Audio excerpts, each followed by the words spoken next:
Malampuzha dam ഏരിയയിൽ പ്രവർത്തിക്കുന്ന ആശുപത്രി മാലിന്യ സംസ്കരണ കേന്ദ്രമായ ഇമേജ് നിരന്തരം നിയമലംഘനം നടത്തുകയാണെന്ന വെൽഫെയർ പാർട്ടി ജില്ലാ വൈസ് പ്രസിഡന്റ് എം സുലൈമാൻ. ശാസ്ത്രീയമായി പ്രവർത്തിക്കാത്ത ഇമേജിനെതിരെ അന്വേഷണവും നടപടിയും വേണമെന്നും സുലൈമാൻ വാർത്താസമ്മേളനത്തിൽ പറഞ്ഞു.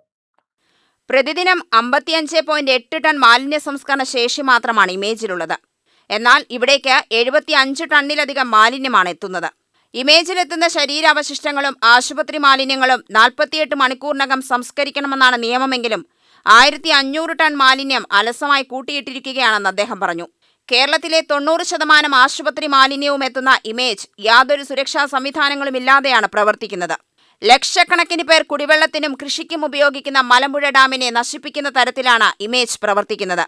IMA നേതൃത്വം നൽകുന്ന ഇമേജിന്റെ പ്രവർത്തനങ്ങൾ പരിശോധിക്കുന്നതിലും നടപടിയെടുക്കുന്നതിലും കേരളത്തിലെ ആരോഗ്യ വകുപ്പിന് ഗുരുതര വീഴ്ചയാണ് സംഭവിച്ചത്.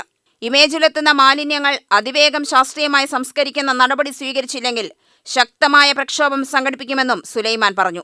കുടിവെള്ളത്തിനു വേണ്ടി ആശ്രയിക്കുന്ന മലമ്പുഴ ഡാമിനോട് ചേർന്ന് ഇപ്പോൾ ഇങ്ങനെ ഒരു കമ്പനി കുറച്ചു കാലമായി വർഷങ്ങളായി പ്രവർത്തിക്കുകയും അതുമായി ബന്ധപ്പെട്ട പ്രശ്നങ്ങൾ ഉയർന്നു വന്നപ്പോൾ ജനപക്ഷത്ത് നിൽക്കുന്ന പാർട്ടി എന്ന അർത്ഥത്തിൽ വെൽഫെയർ പാർട്ടി നേതൃത്വം ഇമേജ് നേരിട്ട് സന്ദർശിക്കുകയും അതുമായി ബന്ധപ്പെട്ട് ഞങ്ങൾക്ക് ബോധ്യപ്പെട്ട കാര്യങ്ങൾ ജില്ലാ കളക്ടറുമായി പങ്കുവെക്കുകയും ചെയ്തിരുന്നു.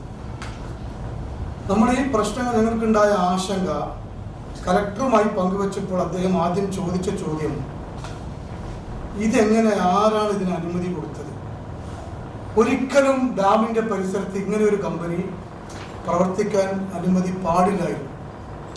ഇനിയിപ്പോൾ അവിടെ ആ അനുമതി നിഷേധിച്ചു കഴിഞ്ഞാൽ കൂട്ടിയിട്ടിരിക്കുന്ന 1500 ടൺ വരുന്ന ഹോസ്പിറ്റൽ മാലിന്യം, ശരീരാവശിഷ്ടങ്ങൾ, സിറിഞ്ചുകൾ, മുറിച്ചു മാറ്റപ്പെട്ട അവയവങ്ങൾ തുടങ്ങി ഒട്ടനവധി കേരളത്തിലെ മിക്കവാറും ഹോസ്പിറ്റലുകളിൽ ശേഖരിച്ചു കൊണ്ടുവരുന്ന ഹോസ്പിറ്റൽ മാലിന്യങ്ങൾ എന്ത് ചെയ്യും എന്നാണ് അദ്ദേഹം ചോദിച്ചത്.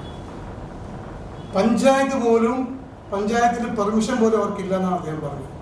ജില്ലാ ജനറൽ സെക്രട്ടറിമാരായ മോഹൻദാസ് പറളി, M ദിൽഷാദ് അലി, സെക്രട്ടറി ഷക്കീർ പുലാപ്പറ്റ എന്നിവരും വാർത്താ സമ്മേളനത്തിൽ പങ്കെടുത്തു.